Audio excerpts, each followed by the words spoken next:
Hello, everyone. Good afternoon. Oh, I've cut off my head. Not good. Hang on.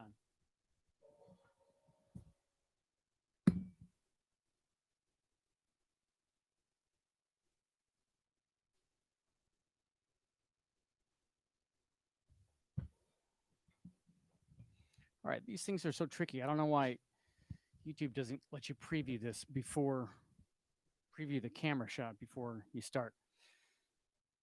YouTube, hello. All right, anyway, hey y'all, how's it going? Okay, today I'm going to talk about when I decide to use rim shots or when I don't. Um, so first of all, if you dig what I'm teaching here and you've been tuning in lately to these live things, please go to my website blaircinta.com/lessons. You can download 5 fundamentals to studio drumming. It's all free. There's a video and a PDF. A lot of things that I work on and continue to work on that are really great for my studio playing and my live playing. Okay, let's get to it. So, when do I not play rim shots? This is a question I get a lot. Um, and the first thing, I'm going to give you 3 reasons, three three criteria that I think about to of what I'm why I don't play rim shots. Okay, first is the type of snare that I'm choosing.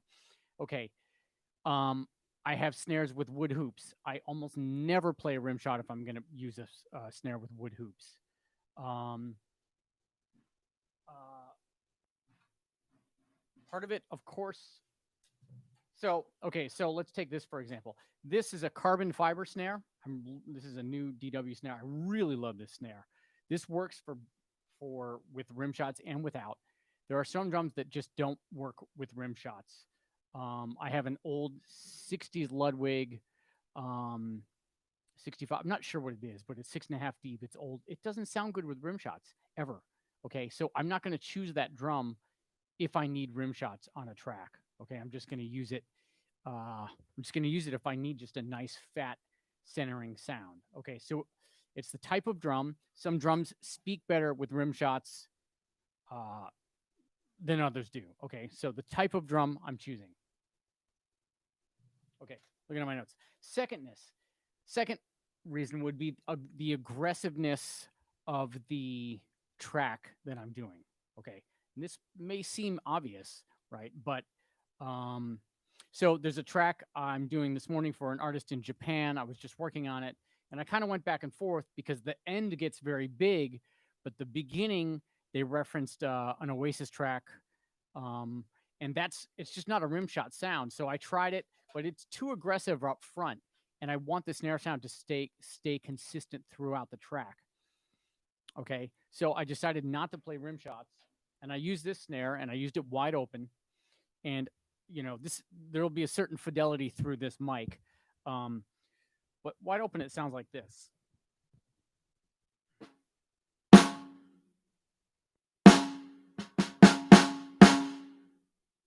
and then with rim shots it sounds like this.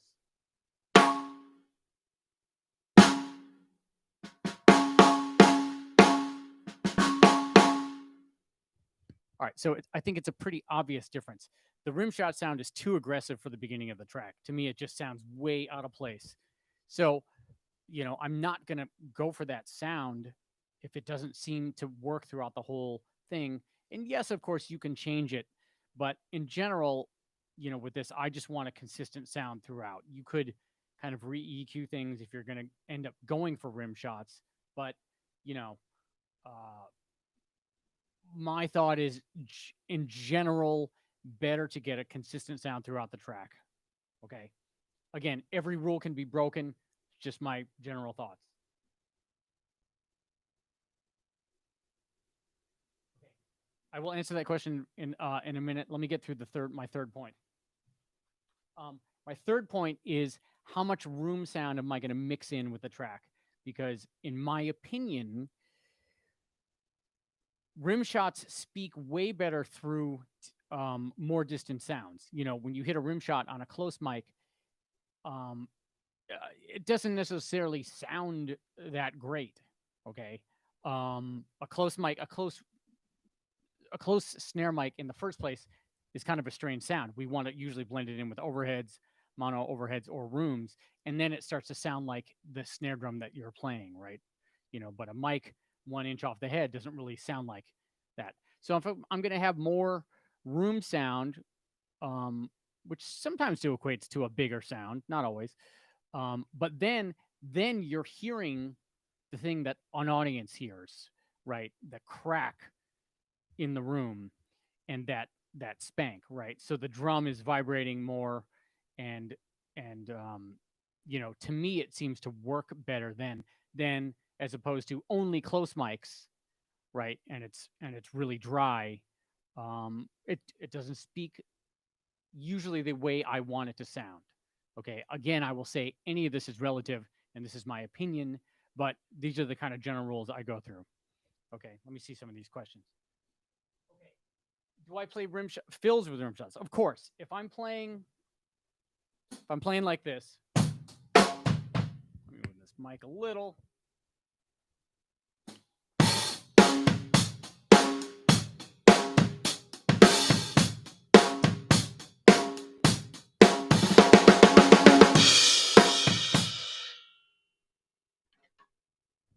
Yes, I want that sound to be consistent. Uh, I want that sound to be consistent, that I'm getting in the backbeats. And it makes total sense, even if I'm going around to the toms. Sorry.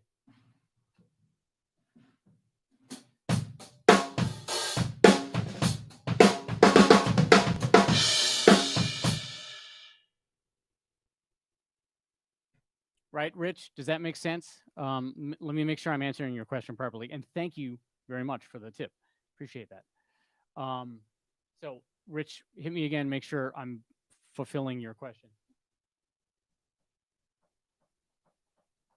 Oh, rim shots on the toms. No. Uh, Usually never. Sometimes maybe a rack tom, but no, I don't think I ever play a rim shot on the floor tom. Man, frankly, it's never something I've thought about. If there was an effect like a timbali type effect I was trying to get out of a rack tom or a higher tom, then rim shots, yes. But all the way through rim shots on toms, no, because the way I think of toms is I want a more full sound, and if I want more attack from a tom, I am either EQing or miking it so I can get that aggressive attack. All right, hopefully that answers.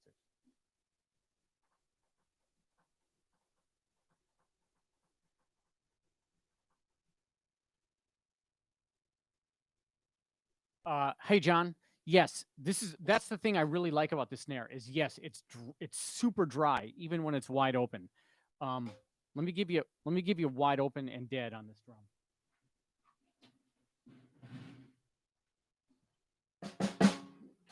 All right, hang on.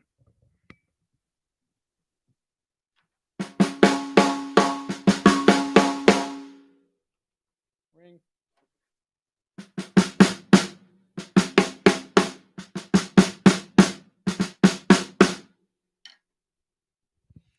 So yeah, the thing I'm finding about this drum, because this drum is new to me, is um, it has you can still get some overtones and ring out of it, but it really sits in tracks nicely. I mean, I might get crucified for this, but it has a bit of a Tama bell brass quality to it because the way it sits in tracks. I'm not saying it sounds like a bell brass like in person, but the way it sits in a track, um, I find really interesting, and I'm using it a lot.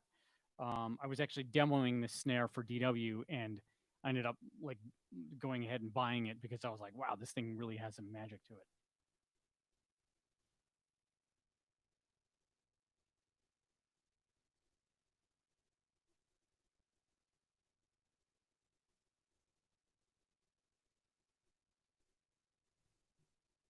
Chris, yeah, it definitely has some aluminum quality. This is definitely darker than that, but yes, it definitely has some similar qualities.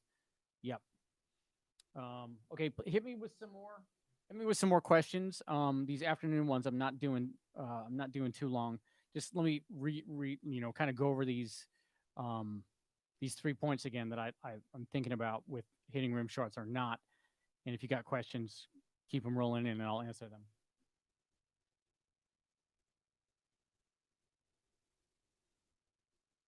Yeah, well, nope. Actually, John, these are. I mean, oddly enough, these shells actually, DW told me, are from SpaceX. Believe it or not, these are like leftover scrap material um, from SpaceX. And from what I heard, it's super light, by the way. From what I heard, these are like this material is going on this spaceships they're sending up. Seems pretty cool to me. So, uh, yeah, I don't know. I don't have a bad joke for that. Okay, so the 3 points I'm going over about when or why I use rim shots. One, the type of snare. Okay, does the snare speak well with rim shots? And then I'm choosing the snare for the track that I want based on that. Okay, no rim shots. I'm going to go with a snare that really speaks well and has punch or whatever it needs for the track. If I want something with rim shots, I'm not going to try to force a snare to do that and speak that way. Okay. Point number two, the aggressiveness of the track. And I went over how earlier I went over how some tracks you may think you want a rim shot near the end of it, but at the beginning you don't. Try to go for a consistent sound. If it's not a super aggressive track, I don't go for it. I want, what I feel is, kind of a fatter tone by hitting it in the center and, without the bright part of the snare drum and the spank of the rim, in certain tracks. All right. And number three, how much room I'm going to put in to the mix. I feel that rim shots really speak better when there's some room, when you're blending that into your track. If it's all close mics, I don't personally like the sound of rim shots as much. Okay, everybody has different opinions. This seems to be a firebomb of controversy, which is kind of fun. There's a lot of people that love to hate on. Oh, dude, you always got to play rim shots, and you know, which I don't agree with. I think there's room for both. But so anyway, amount of room in that I'm mixing in, and then that allows me to know how to play the track, right? And that, of course, that's based on me going back and forth and checking sounds, and whether I like it or not. All right. So I'm going to give you guys another minute or so for any more questions. Please let me know if there are any right here. If you want my 5 fundamentals of studio drumming, it's free. blairsinta.com/lessons, and that's pinned at the top. There's a video and there's a PDF, and you can get that for free. And in my opinion, there's some pretty good information in there. Yeah, that's what I think. So, all right, everybody, thanks for hopping on here. Short lunchtime live thing. These are pretty fun for feedback. All right, Rich. I think I answered your question. I do see that answers exactly. All right, right on. All right, y'all. Thanks for checking in. One other thing. With these live things, I'm trying to do them every day. It's not necessarily going to be every day, but if you put the little subscribe button thing on, I think you get a notification if I put up or I'm going to do a live stream, and you're digging these. All right, everyone. Thanks. Take it easy.